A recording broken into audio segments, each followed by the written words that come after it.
En temps ordinaire, les rues de Kaboul sont noires de monde. Difficile de circuler.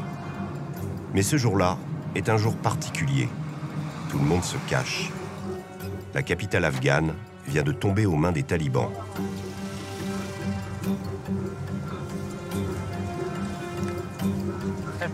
Ils en contrôlent le moindre recoin.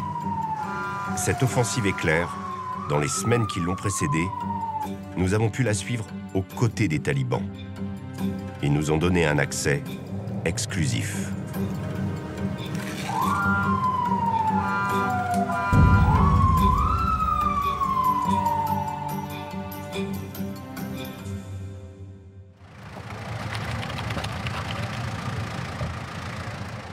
Le commandant est là-bas. Un mois avant la chute de Kaboul, les talibans se trouvent à peine 100 km de la ville. Voici le commandant. Bonjour, commandant. Bonjour, vous allez bien? Nous sommes avec l'unité du commandant Haji Zakher, une centaine d'hommes rassemblés dans une clairière au cœur de la campagne afghane. Tous semblent confiants, ils portent déjà le sourire des vainqueurs. Pour l'instant, nos chefs ne nous ont pas donné l'autorisation d'attaquer Kaboul. Dès que l'ordre sera donné, la capitale tombera. Et grâce à Dieu, ce sera rapide. Vous détestez les Américains, mais vous aimez bien leurs armes, non? Celle-là, c'est une très bonne arme. Nous l'avons prise aux Américains. Et maintenant, nous l'utilisons contre eux.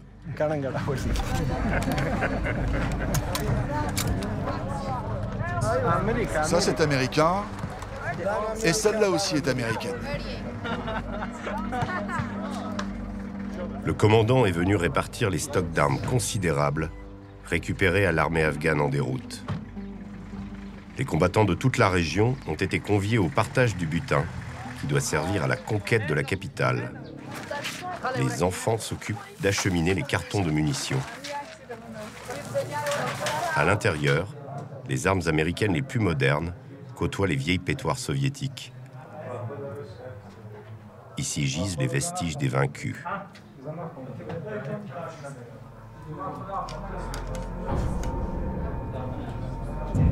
Ce n'est pas pour rien que Russes, Américains et même les Chinois veulent contrôler ce pays. L'Afghanistan est un carrefour de route vital. Quiconque l'occupe s'ouvre les portes de l'Inde et de la Chine, et à l'opposé, celles de la Turquie et de l'Europe. Seulement voilà, personne ne contrôle l'Afghanistan. Alexandre le Grand et Gengis Khan y ont laissé des plumes. Britanniques et Russes s'y sont cassés les dents. À force, on l'a surnommé le cimetière des empires.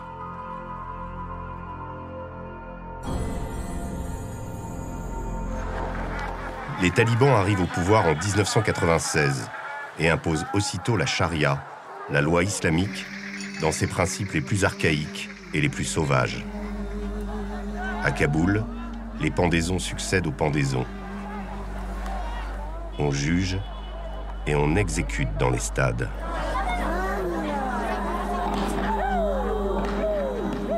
La terreur règne. L'obscurantisme va durer 5 ans, culminant en mars 2001 par le dynamitage des Bouddhas millénaires de Bamiyan, comme une gifle à la face du monde. L'Afghanistan devient alors le cœur de la machine terroriste d'Al-Qaïda. Les talibans offrent l'asile à Oussama Ben Laden et aux siens.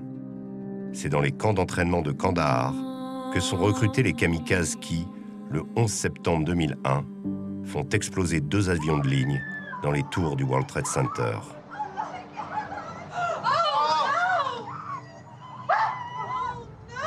I want justice. And there's an old poster out west, as I recall, that said wanted, dead or alive. L'opération Enduring Freedom commence. En moins d'un mois, les talibans sont chassés du pouvoir.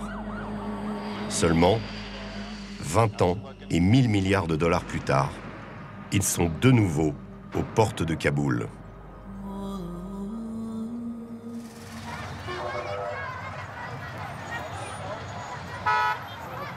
Cela fait de longues semaines que nous négocions pour les rencontrer.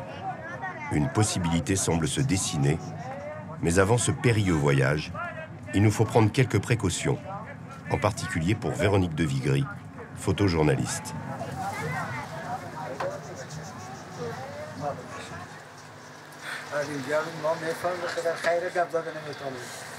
Parce que celui-ci, il y a plusieurs... genre, si vraiment j'ai pas envie qu'on me voie, ou si c'est bon, je peux laisser mes yeux, quoi. You can try? Shall I try? Just to take you glasses with this you can use glass. No. Just, Yeah, you have to help me. I know it's here. yeah.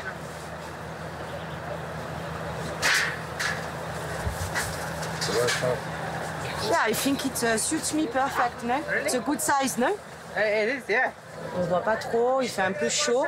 C'est pour ça que je vais prendre la burqa et après, dessous, je vais mettre le voile noir, comme ça, c'est plus facile pour shooter. Et en plus, ça nous permettra de ne pas être habillés pareil à l'aller et au retour, pour pas se faire repérer.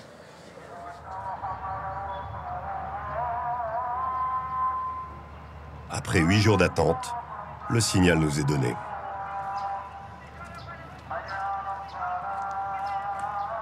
Ça y est, enfin, on a l'autorisation d'aller voir les talibans. Donc on part là et on revient demain, j'espère. Inch'Allah. À cet instant, notre plus grande peur est de nous faire arrêter par la police ou les militaires.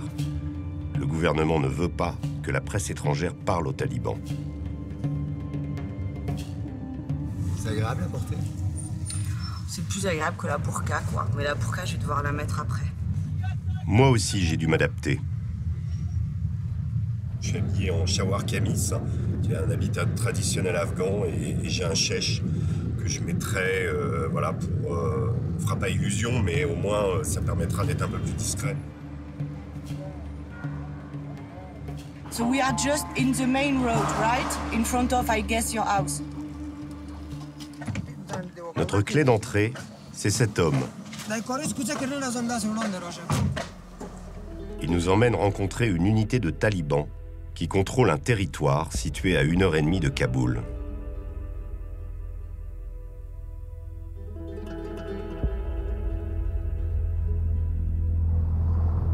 Nous empruntons la route de la mort, un axe stratégique, théâtre de nombreux combats. Pour en sortir vivant, il faut en connaître les codes, comme notre chauffeur. Quand il aperçoit ce camion arrêté, il ne se pose pas de questions et se range immédiatement sur le bas-côté. Il y a des tirs. Il y a un mec qui est caché là-bas. J'ai entendu un tir. Ouais, il y a des combats là. Il y a des combats. C'est pas bon pour nous, ça. Afghan Army shooting. Do we need to hide over there? No.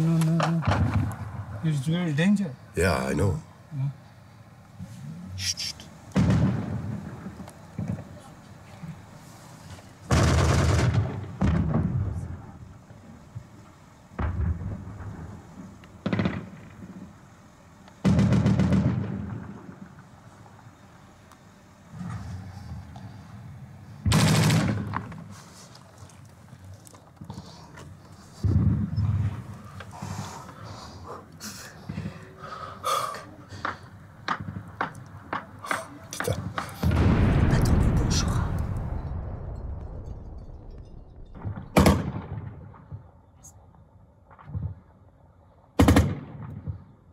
C'est vraiment l'artère de l'Afghanistan. Tout passe par cette route, donc elle est très importante. Celui qui la contrôle détient le poumon de l'Afghanistan, enfin l'artère. Puis c'est vraiment, on voit bien que le gouvernement est cramponné à cette route, quoi. Et que les autres sont dans les campagnes à côté et tirent depuis les côtés de la route. Le Wisbar. Ouais. On peut dire qu'ils sont vraiment aux portes de la ville, là. Ah, là, on est à 20 km du centre, même pas. En péril. Je sais pas si du coup on va devoir faire demi-tour ou si on va quand même pouvoir y aller. All right.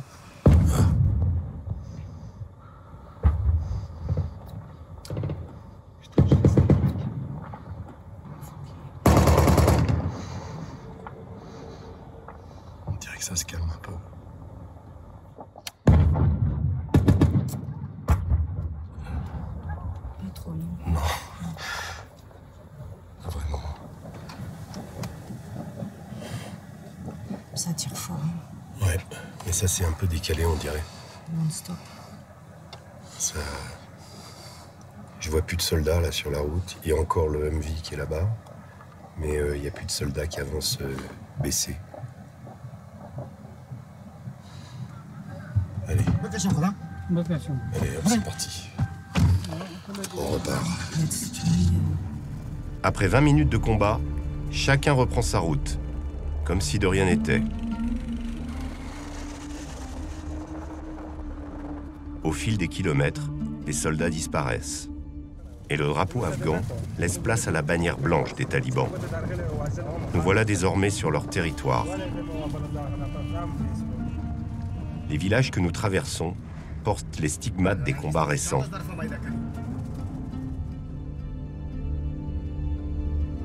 This area 1 week. 1 week? So it's just been retaken. 1 week they have a base, not the village. You're in the base, not in the village. Not in the village, okay. Nous avons rendez-vous dans cette petite ville. Ce véhicule blindé capturé à l'armée afghane fait désormais partie de l'arsenal des talibans. À peine arrivé, l'un d'eux vérifie que nous avons bien l'autorisation d'être là.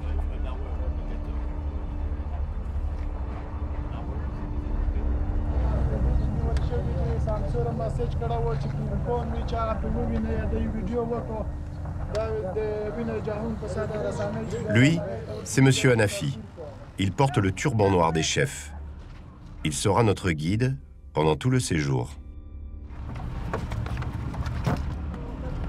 Salam alaikum Singhal. Son rôle est de nous convaincre qu'en Afghanistan, les talibans ne font pas partie du problème, mais bien de la solution.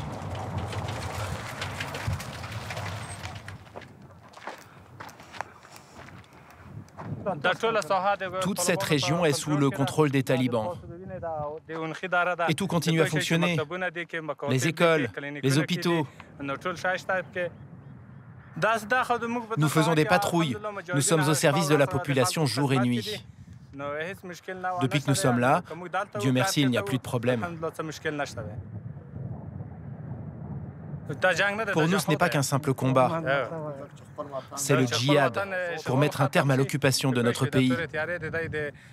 Nous voulons chasser les impurs pour vivre notre vie. Beaucoup de militaires ont baissé les armes face aux talibans. Mais M. Hanafi ose reconnaître que certains se sont battus courageusement, comme ceux qui protégeaient la préfecture de Saïdabad. Les combats ont duré 3 jours et 3 nuits. 6 militaires ont été tués. 6 soldiers were killed in here. Et 7 ont été blessés. Et combien chez les talibans? 3 des nôtres sont morts.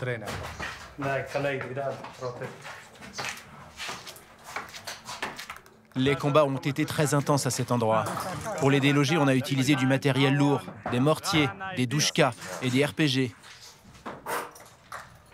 Dans la débâcle, pour se fondre dans la population, beaucoup de soldats ont abandonné leur tenue militaire.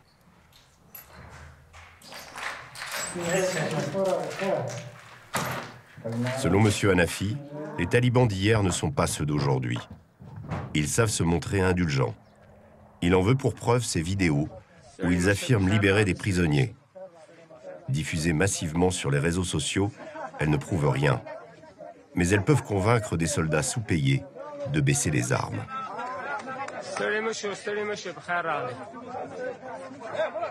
Nous avons libéré tous les soldats que nous avions fait prisonniers et nous leur avons donné à chacun $100 pour qu'ils rentrent chez eux. La tournée talibane continue.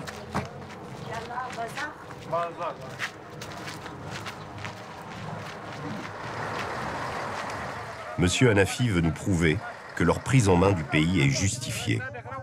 Mais sur le marché, personne n'ose prendre la parole. Alors il les motive.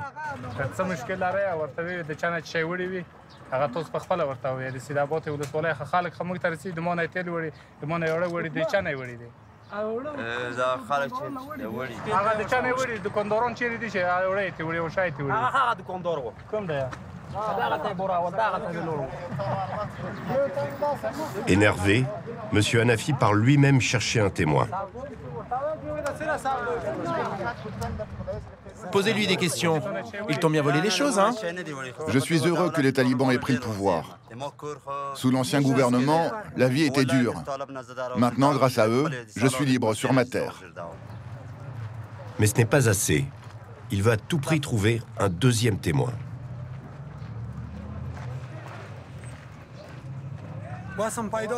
Avant de s'enfuir, les soldats sont venus dans ma station-service.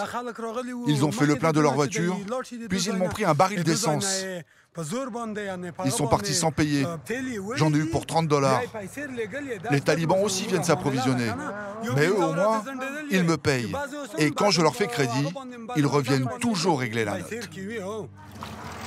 Mission accomplie pour M. Hanafi. Il lui reste à nous montrer qu'en ville, rien ne manque. Ici, on trouve même de la bière. Sans alcool, bien entendu. En revanche, depuis le retour des talibans, les cigarettes sont interdites à la vente. Nous avons demandé à visiter l'hôpital afin de constater le traitement réservé aux femmes. À notre grand étonnement, M. Hanafi accepte. Situé à l'extérieur de la ville, l'établissement a été construit par la Suède.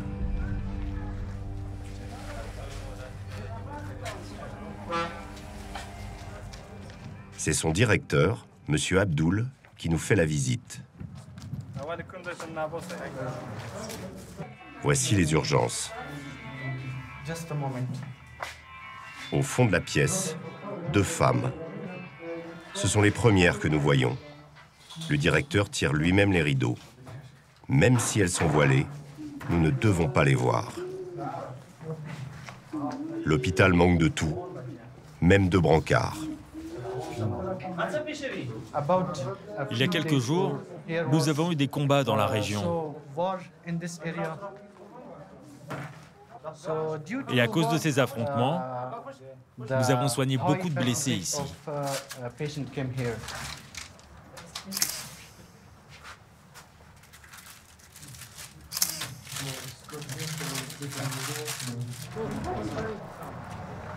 Monsieur Abdul manque d'argent pour soigner, mais il a dû investir dans des travaux. Les talibans lui ont demandé des aménagements particuliers. Nous avons construit ce mur pour mieux séparer les hommes et les femmes.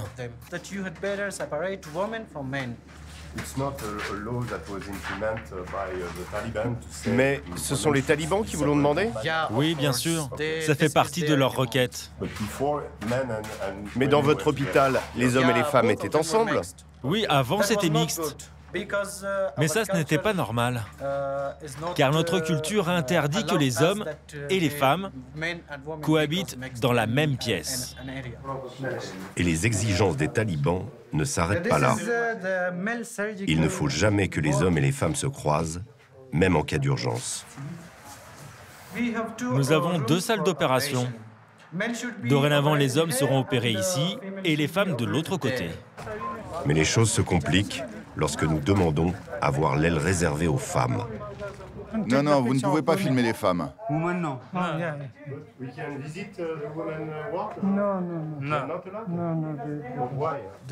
Just a woman. I am a woman, you know.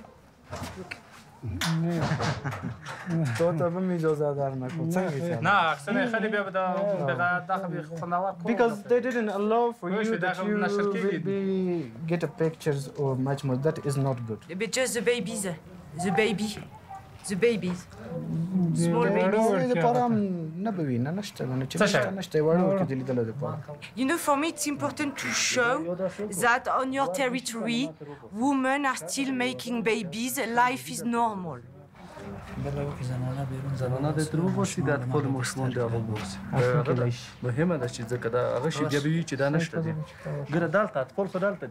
Après avoir obligé les femmes à se dissimuler sous leur voile, ils nous autorisent à entrer, mais nous avons interdiction de leur parler.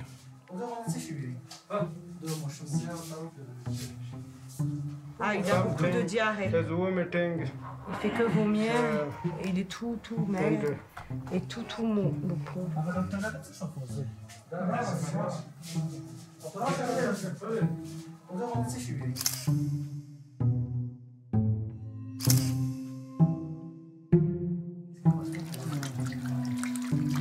À la fin de la visite, nous rejoignons les autres chefs pour le déjeuner. Seulement Véronique est plutôt énervée.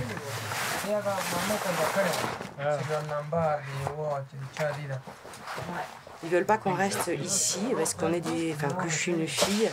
J'ai pas le droit de déjeuner avec vous, quoi. Ça me rend dingue, là. Aucun passe-droit, même pour une Française. Bon appétit, régalez-vous. Oui, nous, on repart du coup les femmes. On peut leur couper l'appétit. 14 heures, l'heure de la prière. Elle se fait au cœur de ce verger. Sur les arbres, on trouve pommes, pêches, abricots et d'autres fruits plus explosifs.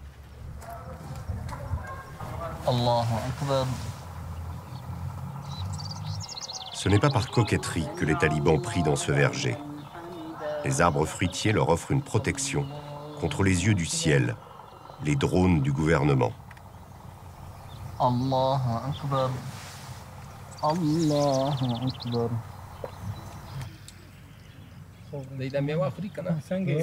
Au cours du repas, sans autorisation, un jeune combattant nous explique la vision des talibans. Dans le monde entier, il y a des infidèles. Mais nous, on veut imposer la charia en Afghanistan. Ne parle pas de ça avec eux. C'est au commandant de répondre. Cette réprimande montre que leur communication est bien organisée, qu'ils sont sur leur garde. Et pourtant, grâce à notre contact, dans quelques jours, nous allons assister à une scène extrêmement rare, quasiment jamais filmée. Alors qu'ils préparent leur assaut final sur la capitale afghane, Kaboul se barricade. Les djihadistes ne patrouillent plus. Seule l'armée afghane en assure la défense.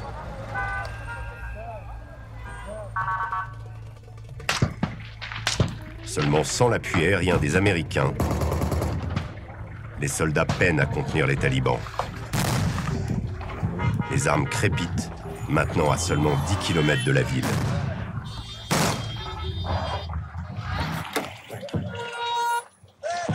L'un des derniers verrous de l'armée afghane, à l'ouest de Kaboul, se trouve à Maidan Shar, une petite ville de 2000 habitants, transformée en bunker.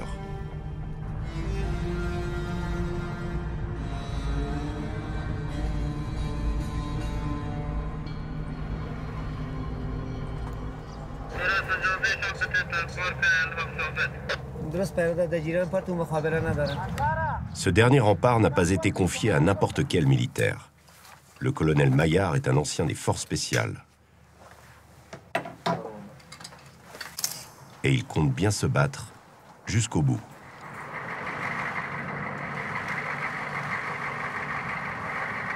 Il nous emmène sur la ligne de front.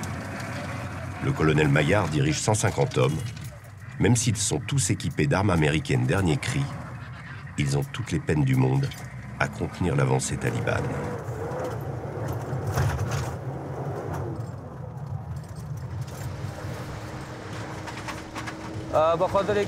On est obligé de patrouiller en véhicule blindé, parce qu'à tout moment, les talibans peuvent nous attaquer. Seuls ces blocs de béton les séparent des insurgés. Et pourtant, nous sommes à moins de 50 km du centre-ville de Kaboul.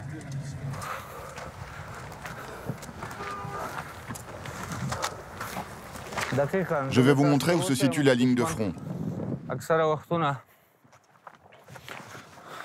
L'ennemi nous attaque toujours depuis ces montagnes. Ils se mettent en embuscade dans ces maisons. Maintenant, c'est une zone taliban. C'est devenu leur territoire.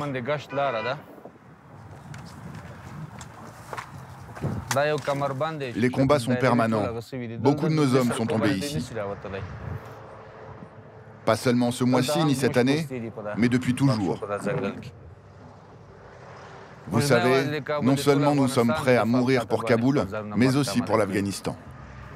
Le colonel Maillard et ses militaires font avec les moyens du bord. Mais il est peut-être déjà trop tard, car à quelques kilomètres de là, les talibans imposent leur ordre en toute tranquillité. Nous retrouvons l'unité qui accepte notre caméra. Ils ont monté un checkpoint sur la route Kandahar-Kaboul et contrôlent chaque véhicule qui passe.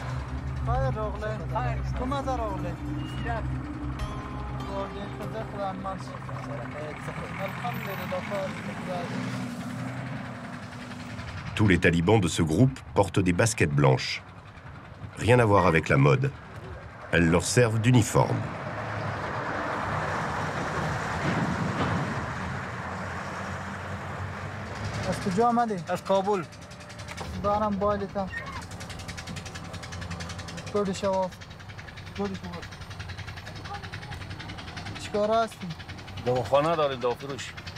Aux yeux des talibans, toute personne bien habillée est suspecte.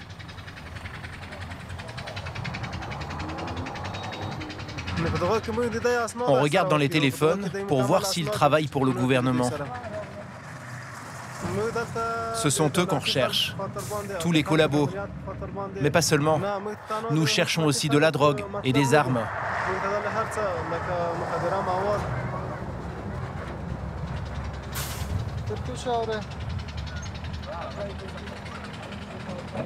Qu'advient-il des personnes qu'ils arrêtent? Difficile de le savoir.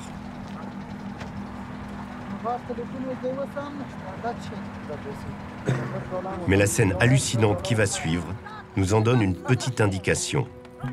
Et elle fait froid dans le dos.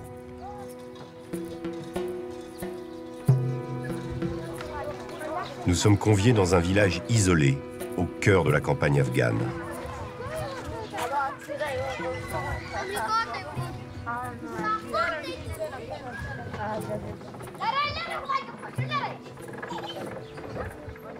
Cette bâtisse, d'apparence anodine, cache en réalité un tribunal de la charia.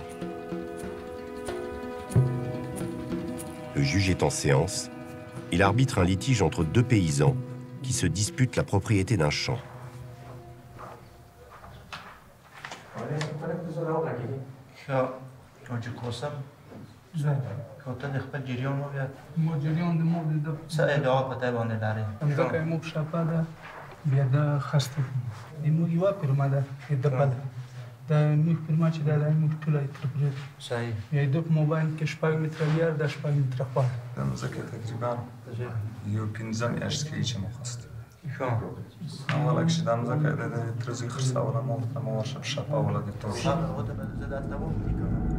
À l'arrière-plan, nous remarquons un homme silencieux. Ce n'est pas n'importe qui. Comme tous les bourreaux du monde, il cache son visage. C'est lui qui sera chargé de donner des coups de fouet aux coupables.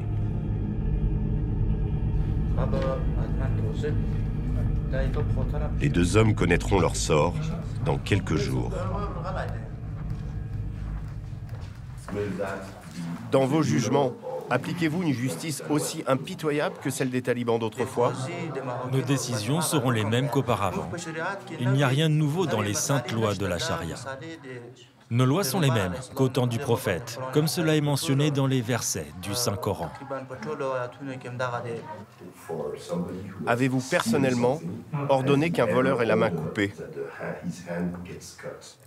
Non. Ici, dans ce tribunal, je n'ai pas un tel pouvoir. Et jusqu'ici, je n'ai jamais ordonné ce genre de punition à un condamné.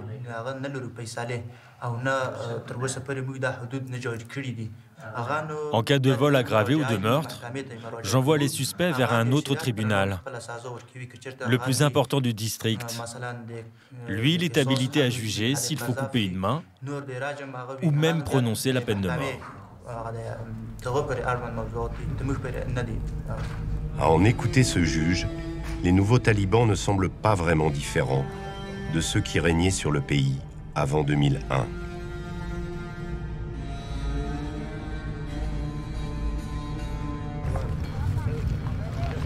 Et ce n'est pas le commandant Haji Zakher qui dira le contraire.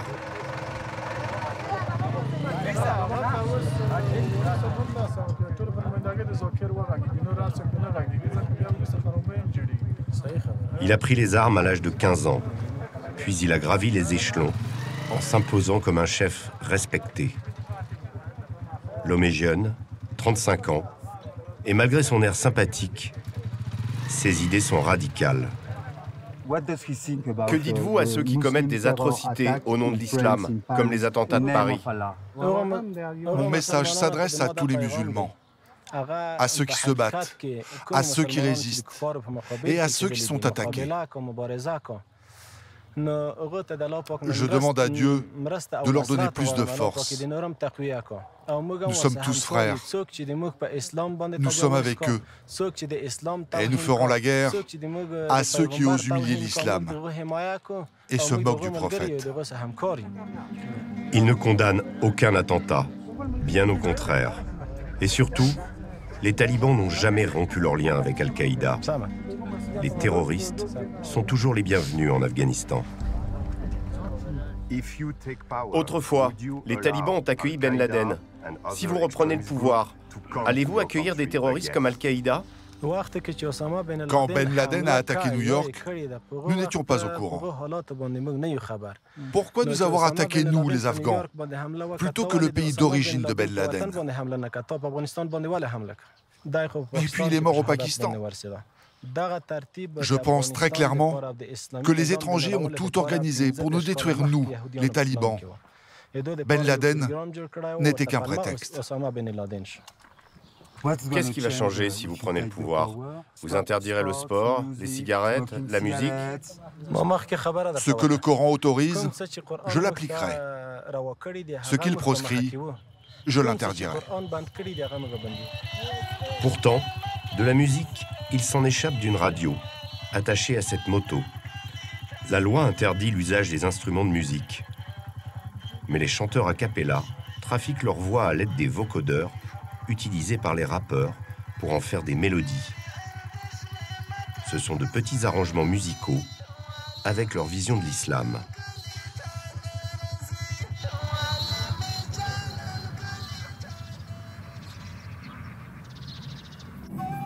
Nous reprenons la route, tout étonnés de la facilité déconcertante avec laquelle les talibans semblent en mesure de reprendre le pays.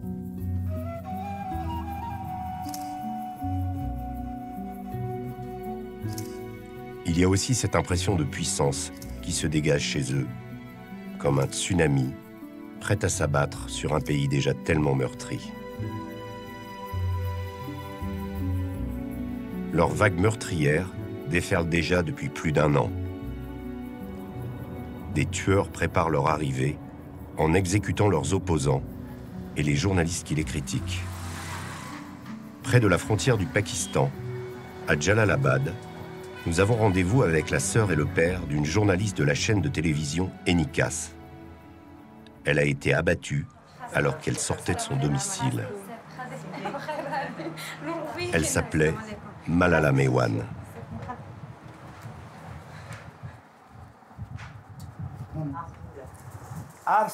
Ma fille m'a dit, « Père, je veux devenir journaliste. »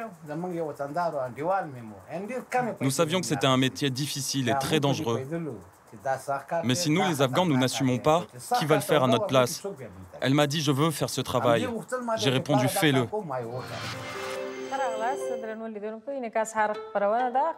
Malala n'était pas seulement journaliste, elle se battait aussi pour la condition des femmes en Afghanistan.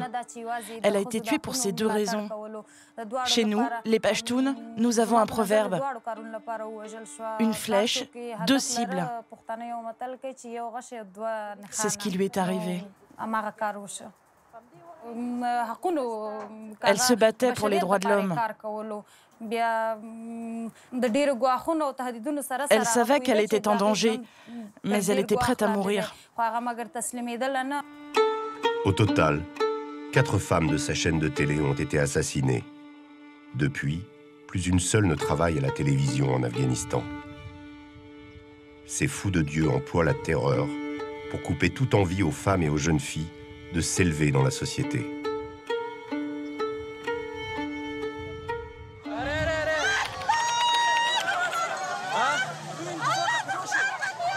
Le mercredi 8 mai 2021, l'horreur frappe les écolières d'un quartier de Kaboul. À la sortie des classes, 2 voitures piégées explosent l'une après l'autre, tuant 50 adolescentes.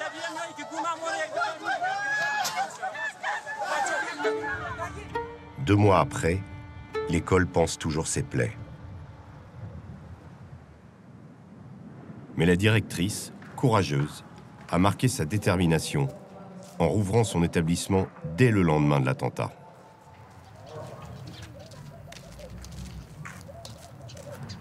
La voiture piégée a explosé à cet endroit, juste ici, à droite. C'était exactement là. Et puis il y a eu une deuxième explosion, 2 ou 3 minutes plus tard, quand tout le monde était regroupé. Ces fillettes appartenaient à la minorité Hazara, des musulmans chiites modérés, régulièrement la cible des extrémistes religieux. Leurs prénoms ont été peints sur une pierre, sur laquelle les habitants du quartier viennent se recueillir. Venir ici, c'est très dur pour moi.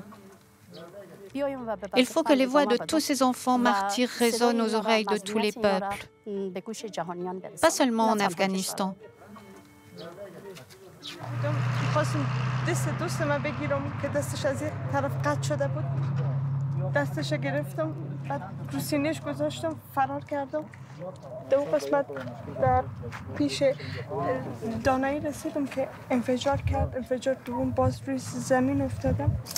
Les 50 victimes sont aussi inscrites sur le mur. Arifa, 16 ans, y découvre le prénom de son amie. C'était ma copine. Elle voulait devenir docteur. Et maintenant, elle n'est plus là. Cet attentat n'a pas été revendiqué. Quoi qu'il en soit, le retour annoncé des talibans est une terrible nouvelle pour cette communauté Hazara, chez qui les femmes étudient, travaillent, conduisent et ont même le droit de vote. Malgré la menace, ces gamines entendent bien relever la tête et prendre leur destin en main. Je vais à l'école car j'aime mon pays et je veux sauver l'Afghanistan. Si les talibans nous interdisent d'aller à l'école, on restera à la maison. Qu'est-ce qu'on peut faire d'autre? Au-delà de l'éducation, nous devons nous battre, femmes et hommes, ensemble, les armes à la main, afin d'éliminer les talibans.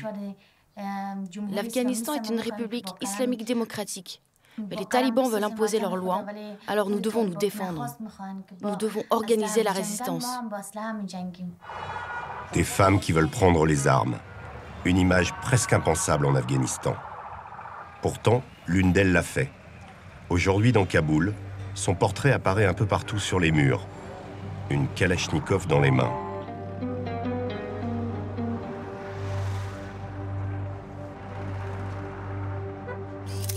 Elle s'appelle Kamar Gul, elle a 15 ans et elle a abattu 2 talibans. Son acte force même le respect des hommes. C'est une femme vraiment très courageuse. Elle est un exemple pour toutes les femmes de ce pays. Elle a accepté de nous rencontrer avec son frère, malgré les menaces de mort qui pèsent sur elle et sa famille.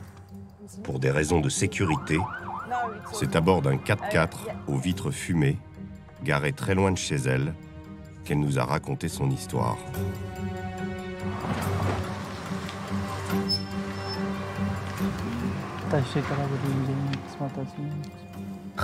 Il était 1h du matin.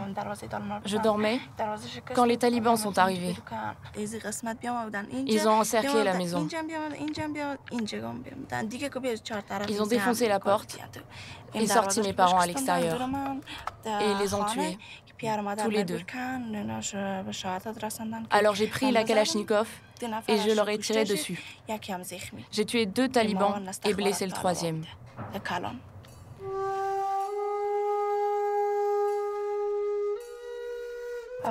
J'ai continué à tirer jusqu'à l'arrivée des voisins. J'ai vidé 6 chargeurs. Je n'ai rien ressenti en les tuant. Je pensais juste à venger mes parents.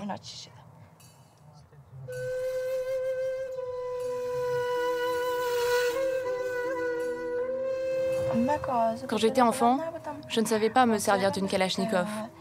J'ai demandé à mon père de m'apprendre. Avec lui, j'ai appris à la démonter et à tirer. En Afghanistan, tout le monde sait se servir d'une arme. Les hommes, les femmes, comme les enfants.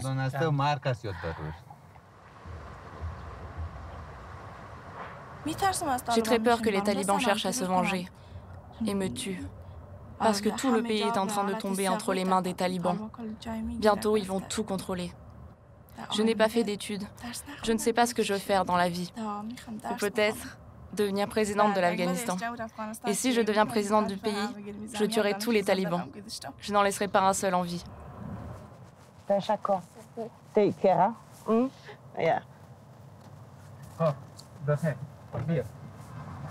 Après son geste, Kamargul a été prise en charge par le gouvernement, qui lui a fourni un appartement et de quoi subsister. Kamargul est entré en résistance, presque par légitime défense. D'autres portent le combat des femmes d'une façon différente, mais toujours au péril de leur vie.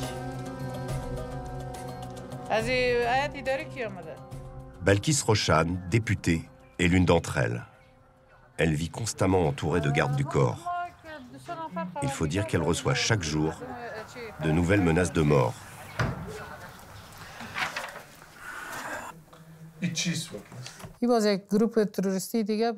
Cette lettre vient des talibans, un de leurs chefs militaires, commandant de la province de Farah. Gentiment, il m'informe qu'il prépare une attaque à la bombe contre moi.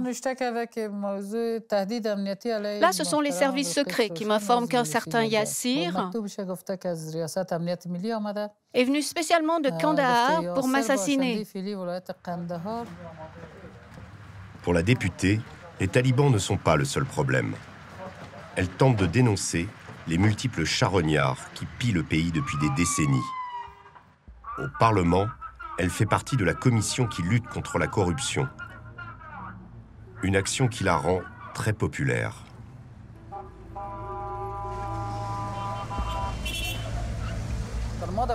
Je n'étais pas à Kaboul quand des jeunes ont peint mon portrait en grand sur ce mur.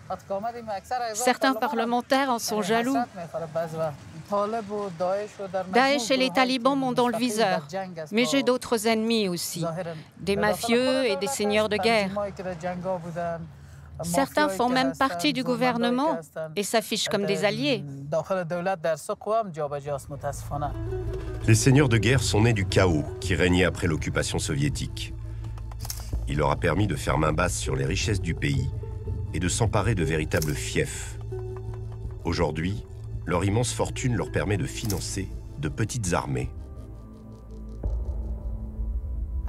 L'idéologie de ces seigneurs de guerre est identique à celle des talibans.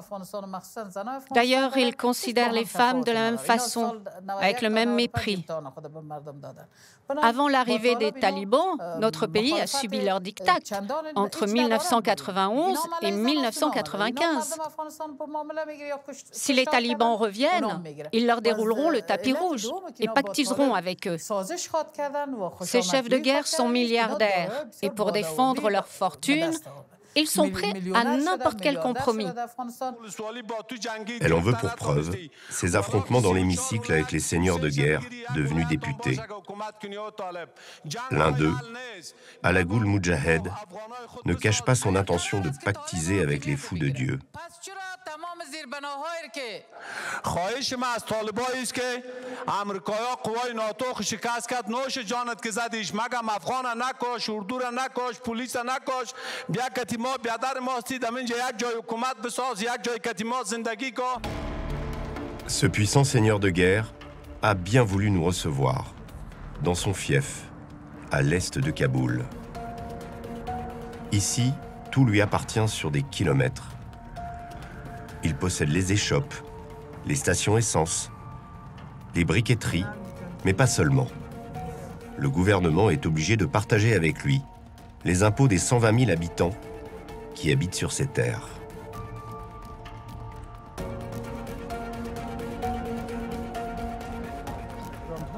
Il nous reçoit dans une de ses villas, au luxe tapageur et archi-protégé.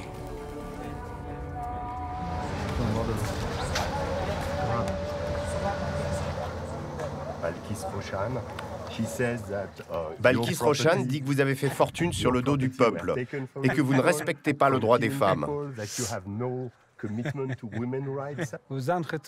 Vous savez, j'ai du respect pour les femmes, mais le statut de l'homme est supérieur. J'espère que votre collègue photographe ne va pas se vexer, mais il est écrit dans la charia qu'un homme vaut 2 femmes. Balkis Roshan est contre les seigneurs de guerre. Je lui garantis que ni les talibans ni le gouvernement ne la tueront. Mais cette femme est une blague. Alagoul Moudjahed gère toute la vie politique de son fief. Comme ce jour-là, un chef de village a été tué, il a décidé d'adouber le fils comme successeur.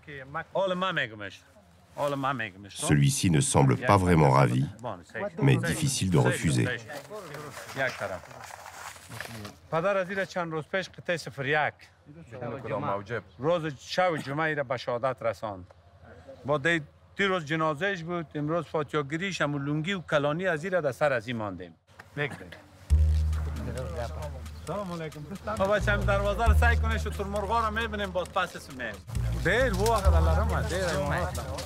Une passion qu'il partage, hasard, avec Pablo Escobar, le célèbre trafiquant de drogue. D'ailleurs, comme lui, il possède un petit zoo et des maisons pleines de dorures. Quand je reçois ma famille, je viens dormir dans cette maison. Enfin, c'est une maison parmi tant d'autres. J'en ai un peu partout.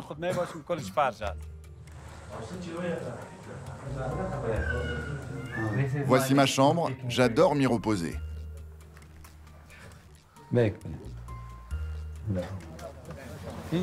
Dans ma propriété, j'ai 80 gardes armés, et dans mon district, j'ai 3000 hommes. Ils sont équipés d'armes lourdes. Quels sont vos ennemis? Les talibans ou le gouvernement? Peu importe. Celui qui osera me faire la guerre sera mon ennemi.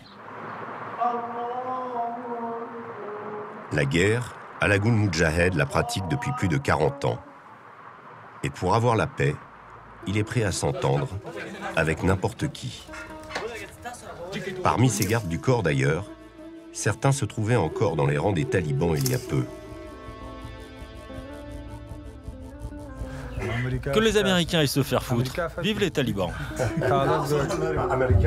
Celui-ci exhibe fièrement une vidéo où on le voit enterrer une mine destinée aux Américains. Seigneurs de guerre ou talibans, tous les combattants se ressemblent.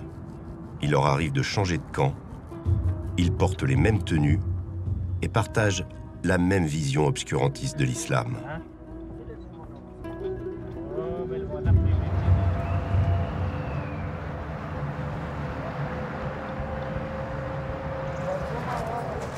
À Kaboul, les Afghans qui travaillaient pour les pays occidentaux savent qu'ils seront les premiers sur la liste des talibans. L'homme avec qui nous avons rendez-vous a travaillé pour l'armée française. Bonjour. Bonjour, comment ça va? Ça va et vous?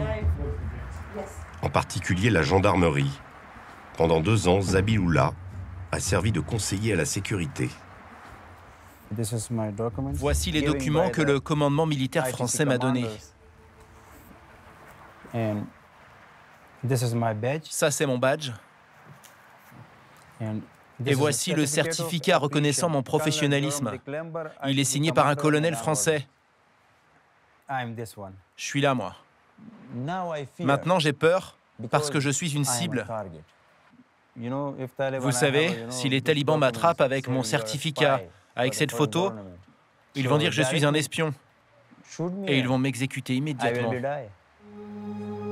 La France affirme avoir évacué tous ceux qui ont collaboré avec elle. Visiblement, elle en a oublié quelques-uns.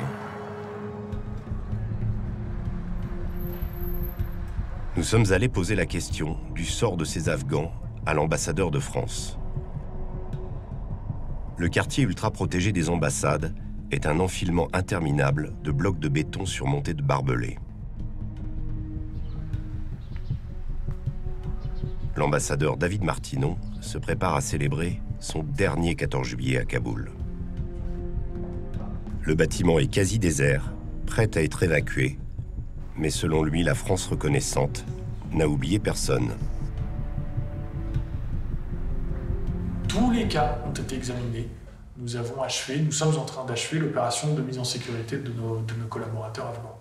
Ceux que nous essaierons au final de mettre en sécurité, ce sont par exemple les activistes des droits de l'homme, par exemple un certain nombre de journalistes extrêmement exposés et peut-être des artistes qui ont pris des positions dont l'expression artistique les met en danger. La France fait ce qu'elle peut, mais elle n'a pas pu toujours venir en aide à ceux qui étaient trop loin, ceux qui n'ont pu rejoindre à temps la capitale. Sur le mur, à l'entrée de la résidence, l'ambassadeur égrène avec émotion les noms des soldats français morts en Afghanistan. 18 août 2008, Alexis Tahani, 8e régiment de parachutistes d'infanterie de marine. Julien Lepin, Damien Buil. 2 jours avant l'embuscade qui a coûté la vie à ces hommes, notre caméraman Paul Comiti s'était retrouvé sous le feu des talibans avec eux.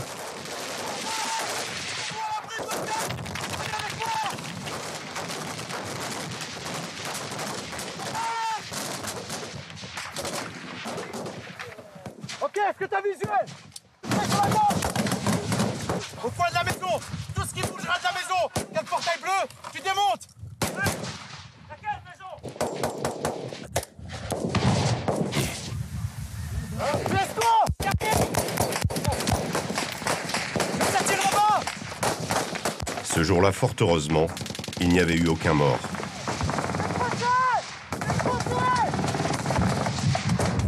En 20 ans, 90 Français ont perdu la vie en Afghanistan. Est-ce que ça valait vraiment la peine, monsieur l'ambassadeur? Tout ce qui a été tenté, c'était pour une part totalement légitime puisque c'était la lutte contre Al-Qaïda. Et c'était également légitime d'essayer d'aider nos amis afghans à rebâtir un État. Voilà. Donc je pense qu'on peut être très fiers de ce que nous avons fait ici. Les quelques convives présents dans l'ambassade, en gros des gardes du corps, des membres du RAID et des forces spéciales, n'ont pas vraiment le cœur à la fête. Merci à tous. La cérémonie a comme un goût d'adieu. À cette date, l'ambassadeur est toujours en Afghanistan, à gérer les évacuations. Zabihullah, le traducteur qui a travaillé pour la France, est retourné à Jalalabad, où il se terre. De son côté, le commandant taliban Zakher a eu une promotion. Il dirige désormais tout un district de Kaboul. Arifa, la jeune Hazara, ne va plus à l'école. En revanche, nous n'avons plus aucune nouvelle de Belkis Roshan, la députée. Quant à Kamargoul, elle tente de fuir la capitale.